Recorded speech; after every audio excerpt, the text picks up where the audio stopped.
There are things in this world that science studies and things it avoids. And then there are things it quietly fears. Black magic falls into that last category, not because it's superstition, but because it deals with a dimension where human intention becomes a force that can heal or destroy. Stay with me till the end, because what I'm about to tell you is not fantasy, but a deeper understanding preserved in yogic sciences for thousands of years. To understand black magic, you must first understand this. You are not just a body, you are a field of memory, emotion, thought, and energy. Just like a river can be diverted, your energy too can be turned, twisted, or redirected.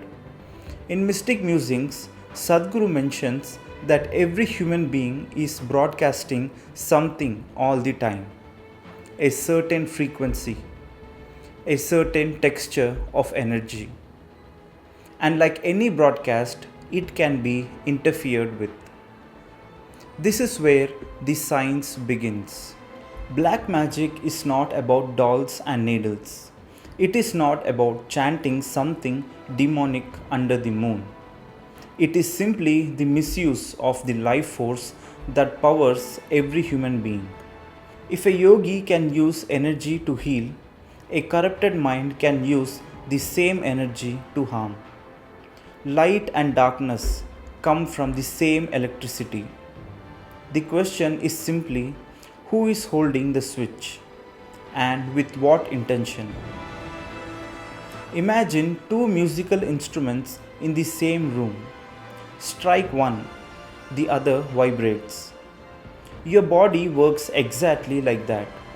Anyone who can access these subtle vibrations within you, your pranic field can nudge it, distort it, or weaken it. But here is the part most people never understand. They cannot do this unless you are open, vulnerable, or energetically porous. And most people are. In ancient India, black magic was never seen as evil witchcraft. It was understood as a branch of occult energy manipulation. Just like chemistry has medicines and poisons, the occult has both upliftment and destruction. A tantric could bless a village with rain or collapse someone's mental balance with a single ritual. When outsiders saw this, they called it superstition. But the yogic view says everything is energy, and energy obeys those who understand it.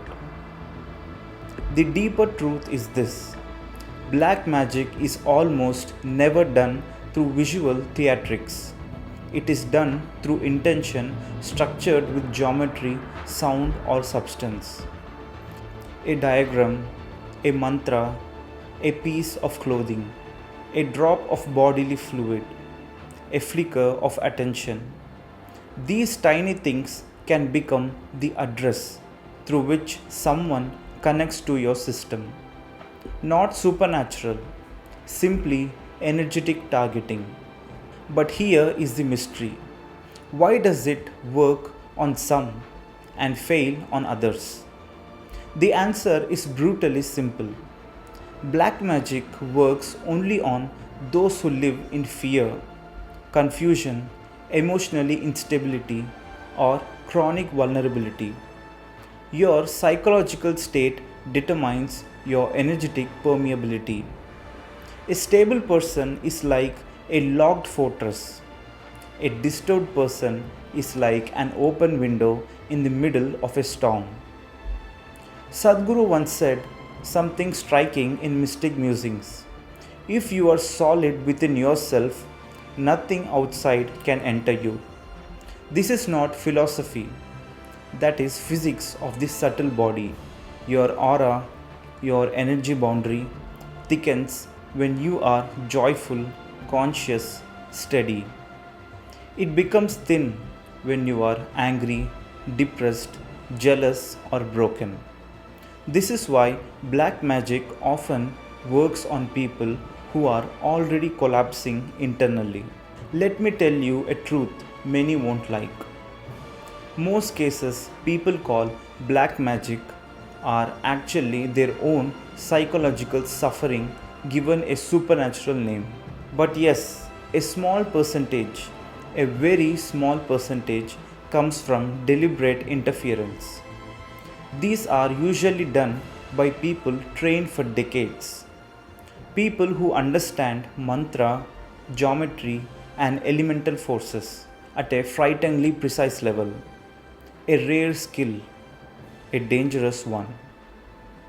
The real science behind black magic begins with one principle: attention is energy. Focused attention is weaponized energy, and intention supported by geometry and sound is precision guided energy. This is why mantras are powerful, not because they are religious, but because sound rearranges energy. If sound can heal, it can also distort. But here's what Hollywood won't tell you: black magic cannot manufacture something that does not already exist within you. It can only amplify the cracks. If there's no fear, it cannot plant fear. If there's no confusion, it cannot create confusion. If there's no weakness, it cannot open a door. You are not at the mercy of anyone unless you allow it. In many parts of the world, especially villages, people still believe someone has done something to them. But a yogic perspective says, before you suspect outer darkness, look at the inner one. When the inner space is chaotic, even a small negative intention from someone can feel like black magic.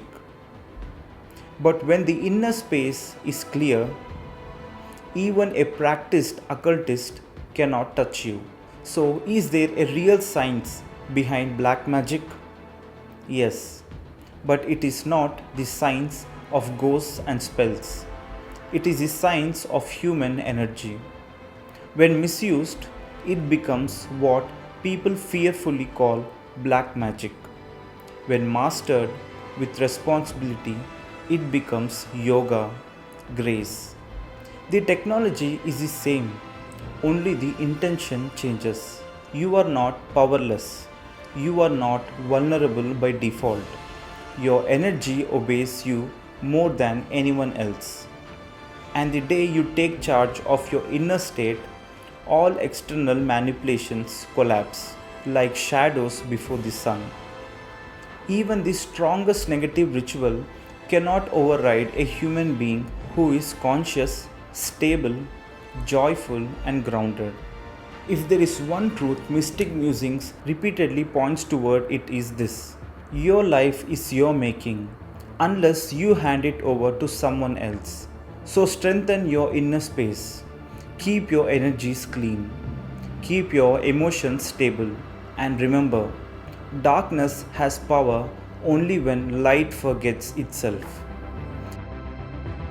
If this journey opened something in you, share it with someone who needs to hear it. And don't forget to subscribe for more.